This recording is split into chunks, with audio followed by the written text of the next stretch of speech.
Hi అండి, welcome to my channel. ఇవాళ recipe మామిడికాయ పప్పు చేయబోతున్నాను. మామిడికాయ పప్పు అందరూ చేసేదే.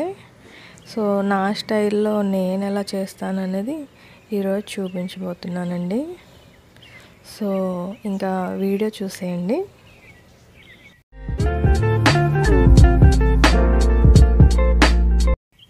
ముందుగా స్టవ్ ఆన్ చేసుకొని ఒక స్పూన్ ఆయిల్లో ఒక కప్పు కందిపప్పు వేసుకొని ఆయిల్లో ఫ్రై చేసుకోవాలి.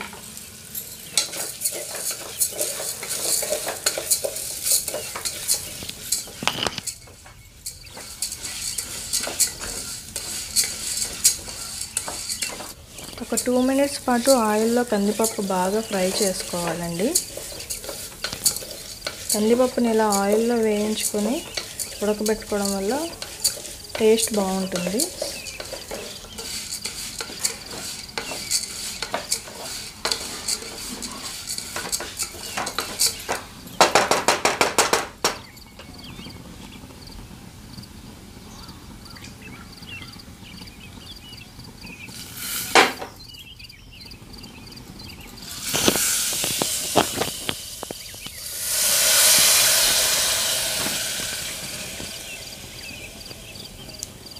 కుక్కర్లోని ఒక కప్పుకి 2 కప్పుల వాటర్ వేసుకొని ఉడికించుకోవాలి.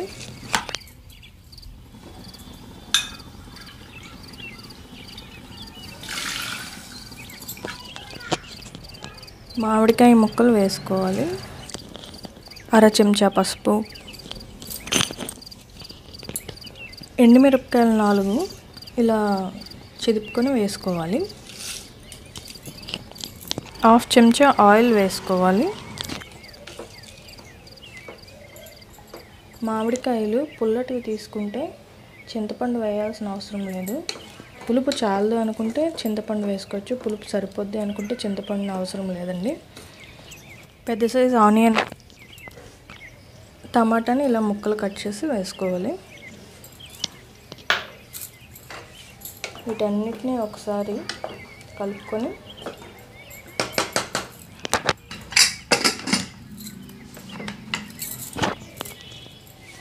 మూత పెట్టి 3 విజిల్స్ వచ్చే వరకు పప్పుని ఉడికించుకోవాలి. 3 విజిల్స్ వస్తే పప్పు చక్కగా ఉడికిపోతుందండి. సో మంటని మీడియం ఫ్లేమ్లో పెట్టి ఉడికించుకోండి.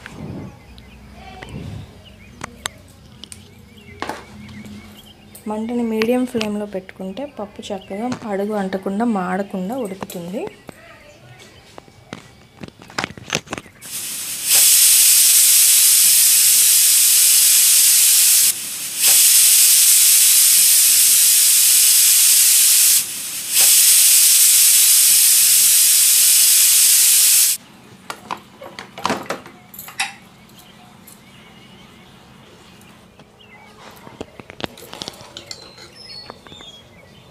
పప్పు ఇలా ఉడికిపోయింది కదండి. పప్పు గుత్తితో కానీ లేదా ఇలా గరిటెతోని మ్యాష్ చేసుకోవాలి.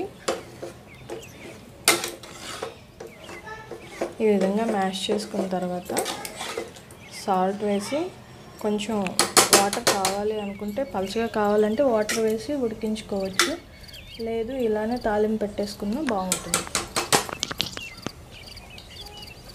ఈ పప్పులోని రుచికి సరిపడా ఉప్పు వేసుకొని,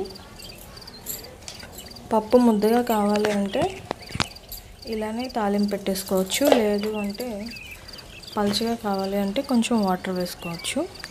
నేను ఇక్కడ కొద్దిగా వాటర్ యాడ్ చేస్తున్నాను.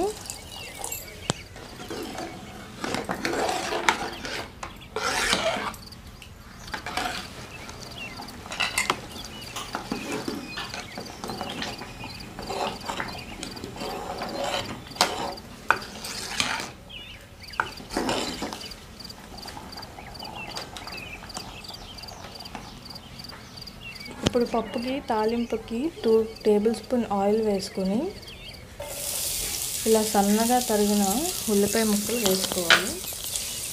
ఆనియన్స్ ఎక్కువ, ఇలా సన్నగా తరిగిన ఆనియన్స్ ఎక్కువ వేసుకుంటే పప్పుకి మరింత టేస్ట్ యాడ్ అవుతుంది. ఆనియన్ సగం వేగిన తర్వాత ఇలా వెల్లుల్లి వేసుకోవాలి.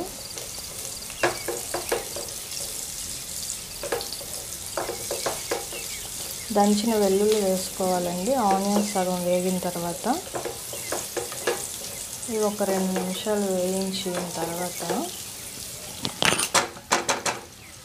తాలింపు వేసుకున్న లాస్ట్లోని 1 స్పూన్ ఆవాలు, 1 స్పూన్ జీలకర్ర వేసుకోవాలి.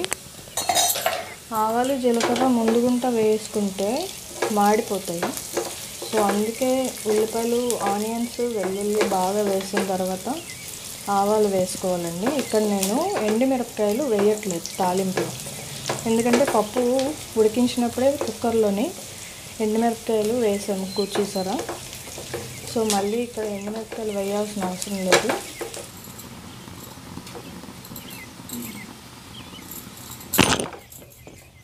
చివరగా కరివేపాకు వేసుకొని వేయించుకోవాలి.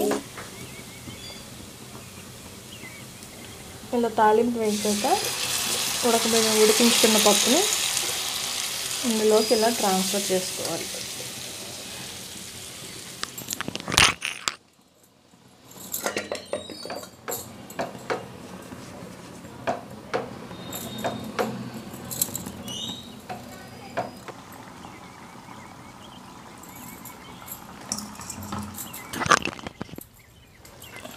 లాస్ట్లో 1 స్పూన్ నెయ్యి వేసుకొని ఒకసారి కలుపుకొని స్టవ్ ఆఫ్ చేసేసుకోవడమే. సో టేస్టీగా ఉండే మామిడికాయ పప్పు రెడీ అయిపోయిందండి. ఇలా కానీ చేశారంటే చాలా బాగా వస్తుంది.